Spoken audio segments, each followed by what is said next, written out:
$3 billion in gold, gems, and crown jewels, just sitting down there. That's the lowball estimate of what sank with the Flor de la Mar in 1511.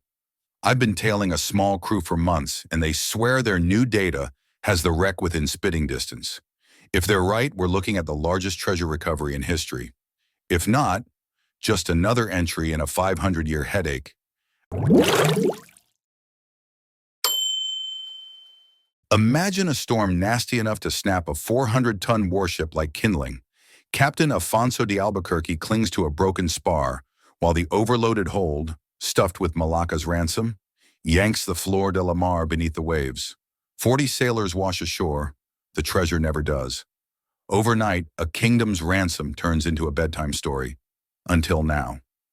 Lisbon built her in 1502, the supertanker of Carracks, double the size of Columbus's Santa Maria. For 9 years, she hauled pepper, silk, and the occasional prisoner between Goa and Lisbon, dodging cannonballs, rot, and mutiny. After sacking Malacca, Albuquerque packed her so full of loot that carpenters had to brace her keel. The plan: sail home, dazzle the king, bankroll the next war. The monsoon had other ideas. Slammed onto a reef off Sumatra, she disappeared in minutes. Every hunt since has come up empty, until a new team arrived with Navy-grade sonar and AI maps that shrank the haystack to a single square kilometer. The Strait of Malacca is chaos. Freighters stacked 4 deep underwater mudslides, currents that'll rip a mast clean off. Drop below 15 meters and you're blind. GPS drifts like a drunk sailor. And then there are the lawyers. Indonesia, Malaysia, Portugal, everyone waving a different flag. Old Portuguese logs place the wreck 5 leagues south of the shallows, back when longitude was more prayer than science. Translation: treasure hunters have been knocking on the wrong doors for centuries. Meet Orion Deep Survey. Their boss, ex-Navy salvage officer Captain Layla Razak, got her hands on declassified Indonesian subscans so sharp they pick up oil drums. Feed that into monsoon drift models, and the computer spit out a hotspot 20 kilometers south of earlier searches. Side-scan sonar painted a 36-meter shadow, the same length as the Flor de la Mar, under 2 meters of silt.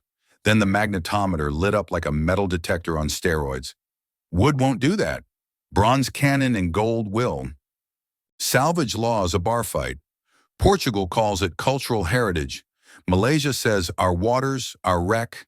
Indonesia claims the reef as ancestral turf. The second an ingot surfaces, injunctions will fly faster than seagulls on a chip truck. Orion is keeping the coordinates locked, encrypting scans, and lawyering up in Singapore. Their gambit: finders, keepers. The courtroom war may prove bloodier than the dive. A 1511 manifest lists 600 bronze cannon, 100 elephant tusks, 200 chests of gold coins, and a ruby-studded throne. Appraisers tag that at $3 billion, but black market collectors would pay triple for rarities. Javanese temple bells, Persian astrolabes, and ivory atlas scholars have dreamed about for decades. If the hull is intact, we'll have a time capsule museum. If monsoon scattered it, imagine a 5-kilometer underwater yard sale. Either way, one royal medallion could bankroll the whole expedition. The clock is ticking. Orion has 6 weeks before storm season churns the seabed. Daily burn rate, $180,000. Snap an ROV cable and you're out $500,000. And rivals are circling. Malaysian tycoon Vincent Chu has filed for overlapping rights and is reportedly hiring ex-oil rig muscle. Razak shrugs. We're here first. Once we lift an artifact, possession is 9/10 of the law. Let them try. But here's the real question. If the treasure comes up, who should own it? The finders, Portugal, or Malaysia? Drop your vote below. I'll highlight some of your takes in the next story. A confirmed wreck would pack museums, rewrite Indian Ocean trade history, and crater the antiquities market overnight. Portugal could invoke UNESCO and demand everything. Malaysia could declare a national monument and seize it. Orion's investors, Silicon Valley types, have already hedged their bets with political risk insurance. Even if courts block recovery, they still get a payout. The math is built to break even, gold or no gold. Disappointment is part of the game. In 1992, a Swedish team popped champagne over a 16th century anchor near Pulau Rawa. Turned out it was Chinese.